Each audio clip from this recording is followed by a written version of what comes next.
आता स्पष्ट आणि सुंदर दृष्टी मिळवा संदेश चष्मा घर सोबत. मोफत डोळे तपासणी, नवीन कलेक्शन, आकर्षक ऑफर्स आणि सवलती. नवीन अल्ट्रासोनिक मशीनद्वारे चष्म्याची लाईफ टाईम सर्व्हिसिंग फ्री.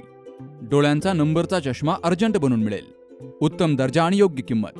कॉलेजच्या मुलामुलींसाठी स्टायलिश चष्मा आता आपल्या बजेटमध्ये. नंबरचा चष्मा असो किंवा गॉगल, निवडा फक्त सर्वोत्तम. तेव्हा आजच भेट द्या Sandesh Chashmaghar, bus stand complex, Sangamner. Proprietor Amol Deshmukh. 9150 290 290 आणि 9270 34 41 74.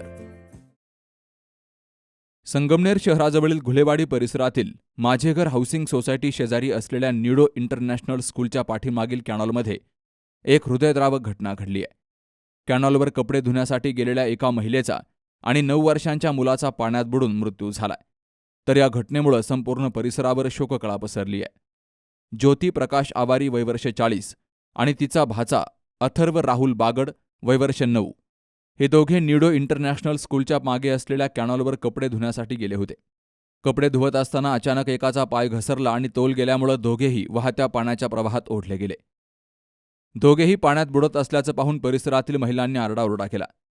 जवळच असलेल्या निडो इंटरनॅशनल स्कूलच्या बस चालकाला मदतीसाठी पाचारण केलं गेलं. चालकानं तातडीनं धाव घेऊन दोघांनाही पाण्यातून बाहेर काढलं, मात्र दुर्दैवानं तोपर्यंत उशीर झाला होता. आम्ही कपडे धुवायला गेलो होतो, तिथं दोघे जणी पाहसाय. तर ते बोलल्या म्हणे मी पोरांना घेऊन येतो म्हणे, तोपर्यंत कपडे खाली गेले. मी खाली घ्यायला गेले तर गाडी आली म्हणून मी वरती आले पुन्हा. तर पोरांना हे केलं, बॅग वगैरे खाली उतरवली. तर तो मुलगा पुढं पळत गेला. तर तेवढ्यात हे वाचवायला गेले खाली, तर तेवढ्यात पाय सटकलं, ते दोघं पण गेले.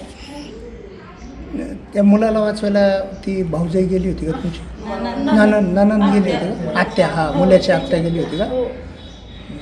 मग ते बी सटकले, दोघं सटकले खाली? हो, मग ते धरायला गेले म्हणून मग हे पूर्ण पाण्यात गेले ना. दोन्ही पाणी वाहत आहे ना, पाणी वाहत आहे. मग त्यामुळे मग ते त्यांना नाही हे झालं, मग त्यामुळे ते दोघं पण गेले. त्याचं काय नाव आहे मुलाचं? अथर्व. अथर्व काय पूर्ण? अथर्व राहुल बागड. आणि ते ननंदचं? ज्योती प्रकाश आवारी. घटनेची माहिती समजताच शहर पोलीस प्रशासन आणि रुग्णवाहिका घटनास्थळी पोहोच झाली. पोलिसांनी पंचनामे करून दोनही मृतदेह उत्तरीय तपासणीसाठी घुलेवाडी येथील ग्रामीण रुग्णालयात पाठवलेत. ज्योती प्रकाश आवारी वय वर्ष 40 आणि अथर्व राहुल बागड वय वर्ष 9 अशा दोघांचा यात मृत्यू झालाय. पोलीस निरीक्षक समीर बारवकर यांच्या मार्गदर्शनाखाली पुढील तपास सुरू आहे. मयत अथर्व हा अकोले तालुक्यातील विठे येथील रहिवाशी होता. तो मामांकडे संगमनेर या ठिकाणी वास्तव्याला होता. या घटनेमुळे आवारी आणि बागड परिवारावर दुःखाचा डोंगर कोसळला असून विठे गावातही हळहळ व्यक्त केली जातीय. बाबासाहेब कडू, सी न्यूज मराठी, संगमनेर. सुनबाई, आजही चहा काल सारखाच बनव. अगं, कोणती नवीन चहापत्ती आणली आहेस का? काय ग, कालच्या चहाचं रहस्य काय आहे? प्रत्येक चांगल्या चहासाठी आवश्यक आहे राजहंस दूध. चहापत्ती तीच, फक्त दूध नवीन. तुम्ही फक्त दूध बदला. राजहंस दूध आणा आणि असा मस्त चहा बनवा.